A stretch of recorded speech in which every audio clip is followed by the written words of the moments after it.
Hello everyone, आज हम कर रहे हैं बेसिस ऑफ करिकुलम, जिसे हम फाउंडेशन ऑफ करिकुलम भी कहते हैं। दोनों में आंसर जो है वो सेम ही होगा और दोनों का मतलब सेम ही है। तो ये जो है लॉन्ग ऐसे टाइप में क्वेश्चन पूछा जाता है, इंपॉर्टेंट क्वेश्चन है, तो इसको वन वन करके डिस्कस करेंगे। तो सबसे पहले इसका मतलब क्या है फाउंडेशन ऑफ करिकुलम की। ये जो आप 6 पॉइंट्स देख रहे हैं, ये 6 के 6 जो है, अगर हम इनको आधार बना के करिकुलम डिज़ाइन करते हैं, मान लो कि फिलोसफिकल बेसिस के ऊपर करिकुलम डिज़ाइन है, तो उसमें किन चीज़ों का ध्यान रखा जाएगा। साइकोलॉजिकल बेसिस पे अगर करिकुलम आधारित है तो किन चीज़ों का ध्यान रखा जाएगा, तो वो बातें हम इसके अंदर डिस्कस करने वाले हैं। तो इसको वन बाय वन करते हैं। ये लॉन्ग ऐसे टाइप में पूछा जाता है, तो इसको हम डिटेल के अंदर समझेंगे। तो चलते हैं। तो सबसे पहले बेसिस ऑफ करिकुलम का मीनिंग समझ लेते हैं। इसका मतलब है कि पिलर्स ऑफ जो करिकुलम डेवलपमेंट, ठीक है, किसी भी करिकुलम को डेवलप करने के जो पिलर्स होते हैं वो क्या होते हैं। जैसे कि उसमें प्लानिंग करनी पड़ती है, स्कूल की सिचुएशंस भी देखनी पड़ती है, इम्पैक्ट ऑफ इश्यूज़ भी देखने पड़ते हैं, स्टूडेंट और टीचर की नीड को भी देखा जाता है, करिकुलम प्रॉब्लम्स भी देखी जाती हैं। तो ये सारी चीज़ें जो हैं हमें एड्रेस करनी पड़ती हैं करिकुलम के अंदर। तो जब हम डिफरेंट बेसिस की बात करते हैं तो different kinds of problem, different kinds of हम एम जो है वो लेकर चलते हैं। तो इसको हम देखते हैं। तो सबसे पहले है हमारे पास philosophical basis curriculum. Philosophical basis curriculum के अंदर हमें नाम से पता चल रहा है कि हम जो फिलोसफीज़ हैं हमारी, ठीक है, हम जो कि पहले ही डिस्कस कर चुके हैं, जैसे कि आइडियलिज्म हो गया, हमारे पास नेचुरलिज्म हो गया, प्रैग्मेटिज्म हो गया।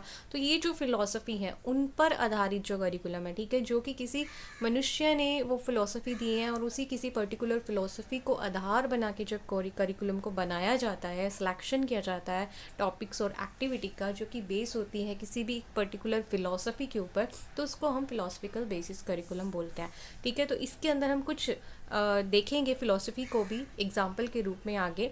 फिलॉसफी जो है वो डिटरमाइन करती है क्या चीज़ को, कि गोल ऑफ द लाइफ कैसे होना चाहिए। जैसे कि हमने आइडियलिज्म फिलॉसफी में करा ही था, कि हमें पता है कि सांख्या फिलॉसफी में भी करा था, वेदांता में भी, कि उसके अकॉर्डिंग हमारा गोल ही चेंज हो जाता है। कि जैसे सांख्या एंड वेदांता फिलोसफी बहुत ज़्यादा वेद के ऊपर फोकस किया उन्होंने, ऐसे ही हमारे पास आइडियलिज्म है, उन्होंने आइडियाज़ के ऊपर, नेचुरलिज्म ने नेचर के ऊपर फोकस किया। तो उससे क्या एम ऑफ एजुकेशन भी क्या हो गई, चेंज हो जाती है।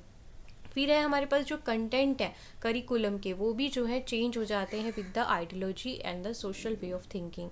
फिर फिलॉसफी जो है वो प्रोवाइड करती है मेनली, जो जैसे कि हमने फिलोसफीज़ के अंदर डिस्कस भी करा था पहले, जो हमने फिलोसफीज़ पीछे की हैं, तो इनमें हम मेन यही बातें करते हैं कि नेचर ऑफ जो पीपल है वो कैसा होगा। अगर फिलोसफी आइडियलिज्म फिलोसफी को अगर स्कूल में लागू कर दिया जाता है तो बच्चों का नेचर के ऊपर हम क्या प्रभाव डाल पाएंगे, ठीक है, क्या हम एम रख पाएंगे, source of truth and values क्या होगा। ठीक है, जैसे कि नेचुरलिज्म ने मटीरियलिस्टिक थिंग को ज़्यादा फोकस किया, नेचर पे ज़्यादा फोकस किया, प्रैग्मेटिज्म ने लर्निंग बाय डूइंग पे ज़्यादा फोकस किया। तो उसके आधार पे हमारी जो है ट्रूथ एंड वैल्यूज़ भी चेंज हो जाती हैं। Role of teacher and school and student भी चेंज हो जाता है। Aim of education and method of teaching भी हमने देखा है कि अलग अलग फिलोसफी ने अपना अपना वे बताया है मैथड ऑफ टीचिंग का भी। अब कुछ एग्जाम्पल भी आप इसमें दे सकते हैं, वो देख लेते हैं।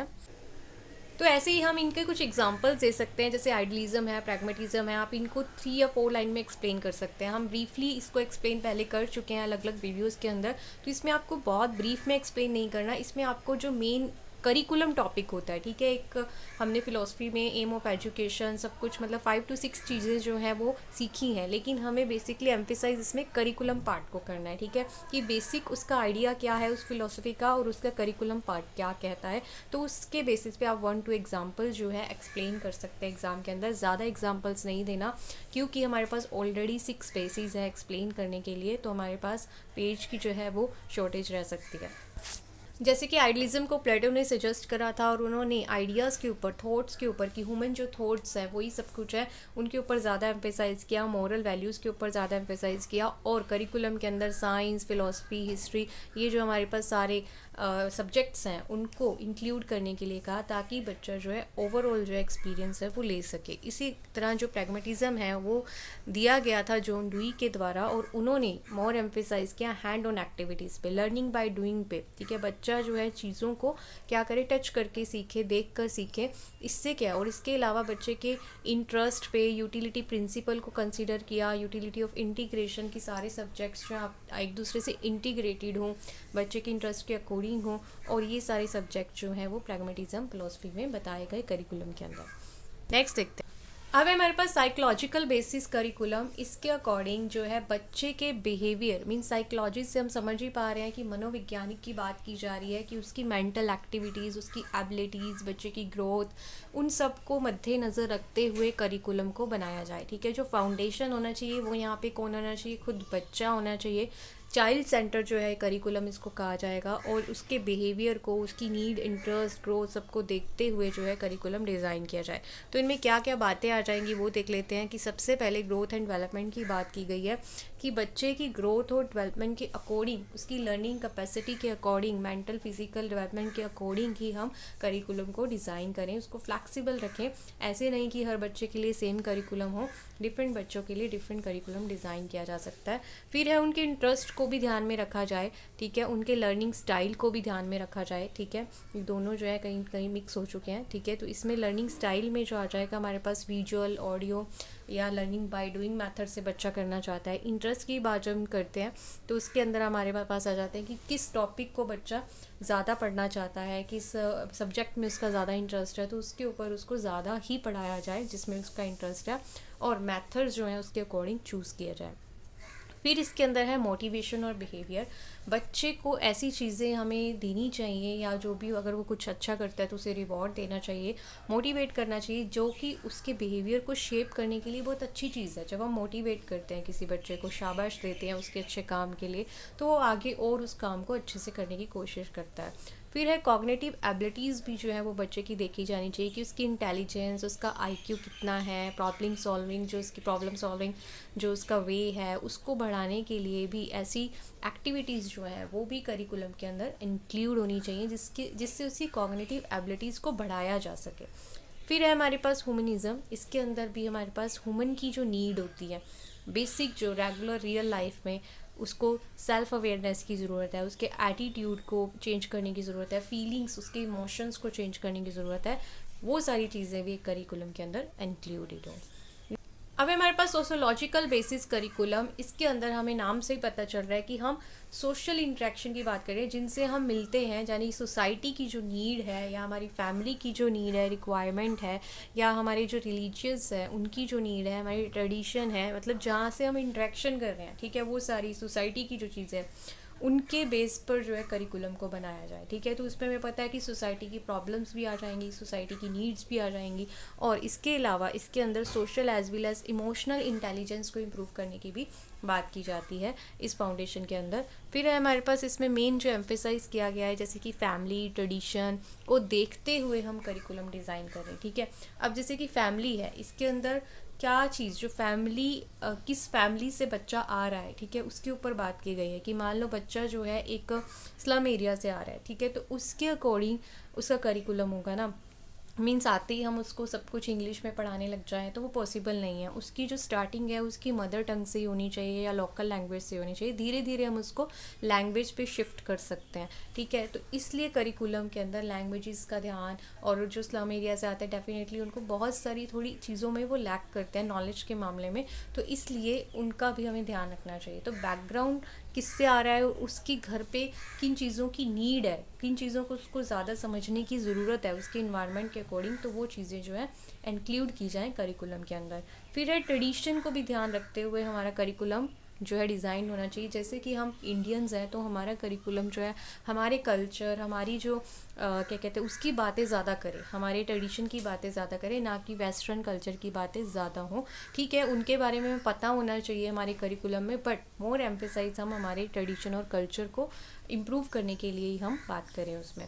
तो ये सारी चीज़ें जो हैं उसके बेस पर करिकुलम आधारित हो। फिर है लर्नर के ऊपर भी, ये हम पहले भी डिस्कस कर चुके हैं। इसके अंदर लर्नर का बैकग्राउंड, कि वो किस बैकग्राउंड से आ रहा है, उसकी एबिलिटीज़ क्या है, मीन्स उसकी प्रीवियस नॉलेज क्या है, उसके आधार पर हम करिकुलम को डिज़ाइन करें। फिर है changing needs of the society. Curriculum ऐसा फ्लेक्सिबल होना चाहिए कि अगर सोसाइटी की नीड्स चेंज हो रही हैं तो हम अपने करिकुलम को भी चेंज कर पाएँ, उसको फिक्स नहीं कर दें कि ऐसा ही होगा हमेशा। अगर सोसाइटी की नीड चेंज हो रही है तो हम करिकुलम को भी उसी के अकॉर्डिंग चेंज कर दें। फिर है रिलीजियस ऑर्गेनाइजेशन। जो हमारे पास रिलीजन्स हैं वो क्या करते हैं, एम्फेसाइज कैसे करते हैं करिकुलम को, कि डेफिनेटली हमारा रिलीजन क्या करता है, मोरल और स्पिरिचुअल वैल्यूज़ को एम्फेसाइज करता है कि हम सब स्पिरिट हैं, ठीक है, हमें गुस्सा नहीं करना चाहिए, हमारी लिविंग स्टाइल, हमारे लाइफ स्टाइल जो है कैसा होना चाहिए। तो उनका जो कहीं ना कहीं इंटरफेरेंस इंपॉर्टेंट है करिकुलम में, तो वो कैसे बुक्स के थ्रू ही हम कर सकते हैं, या फिर किसी स्पिरिचुअल पर्सन को हम इनवाइट कर सकते हैं कि बच्चों का स्पेशल लेक्चर हो, ठीक है, उनकी स्ट्रेस मैनेजमेंट या फिर एंगर मैनेजमेंट पर क्लासेस हो। तो इस तरह से कुछ रिलीजियस बुक्स को भी इंक्लूडेड किया जाए करिकुलम। अब है हमारे पास टेक्नोलॉजिकल बेसिस करिकुलम, ठीक है। अगर करिकुलम का जो फाउंडेशन है वो एक टेक्नोलॉजी होगा, तो हमारा जो करिकुलम है वो कैसा होगा। सबसे पहले तो हमारा जो लर्निंग एक्सपीरियंस है वो बहुत इन्हेंस हो जाएगा और इजी हो जाएगा, क्योंकि हम आईसीटी का यूज़ करेंगे। जैसे कि जो टेक्निक्स हैं, जो कंप्यूटर है, इंटरनेट है, हम उसका यूज़ ज़्यादा करेंगे, ठीक है। टीवी का, डिजिटल जो टेक्नोलॉजीज़ हैं उनका यूज़ ज़्यादा होगा। इससे हमें पता है कि बच्चा जो है देख कर, समझ कर और बहुत सारी इंफॉर्मेशन से ज़्यादा एक्सपीरियंस कर पाएगा एट कम्पेयर टू जो हम नॉर्मल हमारा जो करिकुलम होता है। तो इनका जो एडिशन है कहीं ना कहीं हमारी क्रिएटिविटी को इन्हेंस करता है, बच्चे की एबिलिटी को इम्प्रूव करता है, टीचर की एजुकेशन प्रोग्राम को भी इम्प्रूव करता है, एक्विजिशन ऑफ जो स्किल्स हैं, स्किल्स, न्यू स्किल्स हम एक्वायर करना चाहते हैं उसको इम्प्रूव करता है।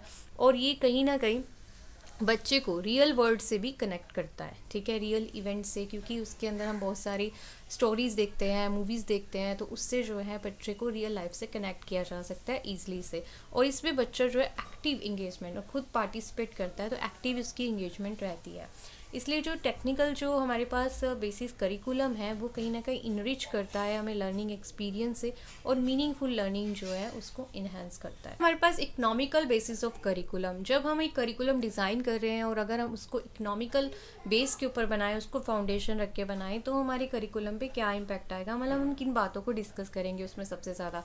तो सबसे पहले जब हम इकोनॉमिक की बात करें तो हम बात करें फ़ंड्स की, ठीक है, मतलब हमारे पास कितना फ़ंड है, उसी के थ्रू ही हम जो है रिसोर्सेज बाय कर सकते हैं, बुक्स बाय कर सकते हैं, बच्चों को वोकेशनल जो एजुकेशन है वो प्रोवाइड कर सकते हैं। तो जो फंड्स हैं वो एक इम्पॉर्टेंट रोल प्ले करते हैं किसी भी करिकुलम डिज़ाइन में। तो सबसे पहले इन्होंने बात की है कि हम वोकेशनल एस्पेक्ट्स को बढ़ा सकते हैं, ठीक है, ताकि बच्चे की जो जॉब अपॉर्चुनिटीज़ हैं वो बढ़ सकें, जिससे हमारा देश भी ग्रो होगा। जितनी हमारे पास जॉब अपॉर्चुनिटीज़ होंगी, हमारी जो इकोनॉमिकल जो हालत है वर्ल्ड की और हमारी कंट्री की, वो जो है वो इम्प्रूव होगी, ठीक है। तो इसमें मेन एम्फेसाइज यही किया गया। और इसके अलावा बेटर जॉब ऑप्शंस मिलें, ठीक है, और बच्चा जैसे ही स्कूल को फिनिश करता है। इसके अलावा कुछ 4 ऐसे हमारे पास सब टॉपिक्स हैं जिसके ऊपर एम्फेसाइज किया गया। इसमें फर्स्ट है हमारे पास एलोकेशन ऑफ फंड्स, ठीक है, क्योंकि विदाउट फंडिंग प्रॉपर जो आउटकम्स हैं वो अचीव नहीं की जा सकती गुड करिकुलम की। तो जितने हमारे पास फंड्स हम प्रोवाइड कर सकें, पॉलिटिशियंस की हेल्प हम ले सकें, या बड़े जो NGOs है या और ऑर्गेनाइजेशंस हैं उनको इंक्लूड करके हम अपने करिकुलम को और बेटर बना सकते हैं। फिर lack of skilled manpower, ठीक है, कहीं ना कहीं जो स्किल्ड मैन पावर है उसकी कमी भी फंड्स की वजह से ही है। जो टीचर्स हैं उनके अंदर नॉलेज की कमी होती है, प्रैक्टिकल नॉलेज की कमी होती है, वो भी क्यों है, क्योंकि फंड्स अवेलेबल नहीं होते हैं। जो स्मॉल इंस्टीट्यूशन हैं या स्मॉल सिटी से बिलोंग करते हैं तो वो कहीं ना कहीं लैक कर जाते हैं, ठीक है, स्किल्ड मैन पावर के केस में। तो वो हम बढ़ा सकते हैं अगर हम अपने फंड्स को भी राइज कर दें। फिर है हमारे पास लैक ऑफ लैब्स, वही यहाँ पे भी फंड का ही केस है कि लैक ऑफ लैब और लाइब्रेरीज भी क्यों है, क्योंकि कहीं ना कहीं फंड्स की शॉर्टेज रहती है। इकोनॉमी जो है बहुत बहुत मैटर करती है हमारे करिकुलम को इन्हेंस करने। लैक ऑफ वोकेशनल कोर्सेज, क्योंकि वोकेशनल कोर्सेज क्या होता है हमारे पास, जैसे कि प्लम्बरिंग हो गया, या बच्चे को थोड़ी सी इलेक्ट्रिसिटी की नॉलेज देना हो गया ताकि वो चीज़ों को ठीक कर पाए। तो उस तरह से ये जो छोटी मोटी चीज़ें हैं वो बच्चे को प्रैक्टिकल बेसिस सिखाकर, ठीक है, इन चीज़ों को हम वोकेशनल कोर्सेज कहते हैं, ताकि बच्चा स्कूल के बाद अपनी अर्निंग को भी स्टार्ट कर सके अगर वो करना चाहता है तो, ठीक है, या उसको नीड है, ठीक है, कुछ मनी की। तो वो वोकेशनल कोर्सेज जो हमें हेल्प करते हैं, जॉब अपॉर्चुनिटीज़ लेकर आते हैं और हमारी इकोनॉमी को आगे बढ़ाते हैं, तो उनको ज़रूर ऐड करना चाहिए अगर हमें इकोनॉमिकल बेसिस करिकुलम डिज़ाइन करना है तो। नेक्स्ट है अब हमारे पास पॉलिटिकल बेसिस करिकुलम। तो मैसेज जो है मेन इस पर एम्फेसाइज किया जाता है पॉलिटिशियन की जब बात आती है तो फंडिंग के ऊपर ही, क्योंकि जो पॉलिटिशियंस हैं वही जो है फंड अलाउ करते हैं, चाहे हमारे पास गवर्नमेंट, हमारे पास पॉलिटिशियंस है या नेशनल हैं, लोकल हैं, स्टेट है, तो वो जो है कहीं ना कहीं बहुत एम्फेसाइज कर सकते हैं, हमारे करिकुलम को बढ़ा सकते हैं। इसके अलावा उनकी मोटिवेशन भी हमारे करिकुलम को इन्हेंस कर सकती है। तो ये कहीं ना कहीं हेल्प करते हैं both public and private educational institution के अंदर, और इससे जो है हमारी मेंटेनिंग फैसिलिटीज़ इक्विपमेंट्स जो हैं वो इम्प्रूव हो सकते हैं फंडिंग के द्वारा पॉलिटिशियन की हेल्प से। और ये डिपेंड ऑल्सो करता है किस पे, local state national political standards के ऊपर भी। और इससे हमारा जो गोल है, करिकुलम मटेरियल्स हैं वो जो है इम्प्रूव किए जा सकते हैं। एग्जामिनेशन सिस्टम, ये पॉलिटिकल इफ़ेक्ट जो है करिकुलम को डेवलप कर सकता है। तो इसी के साथ हमारा टॉपिक कंप्लीट होता है। Thank you so much for watching this channel, keep watching this channel. Session अच्छा लगा हो तो like, subscribe and share and stay blessed, stay happy.